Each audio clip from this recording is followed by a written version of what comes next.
వంశాభివృద్ధి చెందడం జరుగుతుంది. మీకు తోచినంతగా మీరు ఎంతమందికి అన్నదానం చేయగలరో దానికి సంబంధించిన విలువ అయిన డబ్బు కానీ ధన ధాన్య వస్తు రూపంలో ఏ రూపంలో అయినా సరే మీరు మన అందరి పైన శ్రీ శ్రీ ఏకశిల అభయాంజనేయ స్వామి గారి శుభాశీస్సులు ఉండాలని మరీ కోరుకుంటున్నాను. భక్తాదులు అన్నదాన కార్యక్రమంలో దయచేసి ప్రతి ఒక్కరు కూడా మీరు ఎంత తినగలరో అంత మాత్రమే పెట్టించుకోండి. ఆశతో ఎక్కువ ఒక పంట పండడానికి కనీసం 6 నెలల సమయం పడుతుంది.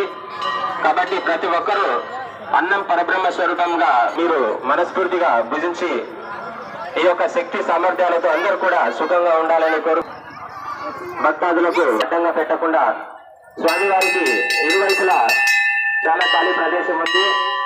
మీతో పాటు తెచ్చుకున్నటువంటి అనుకుంటున్నాము.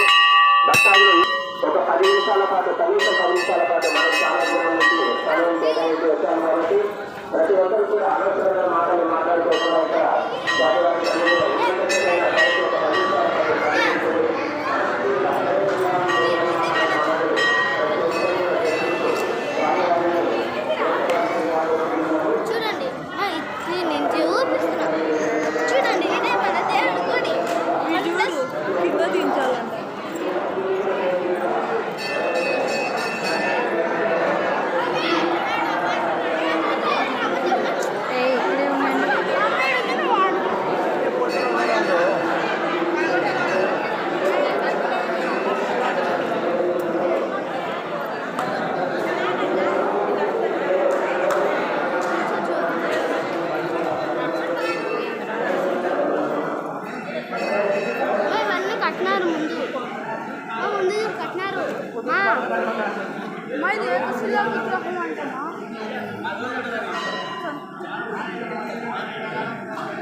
Halo.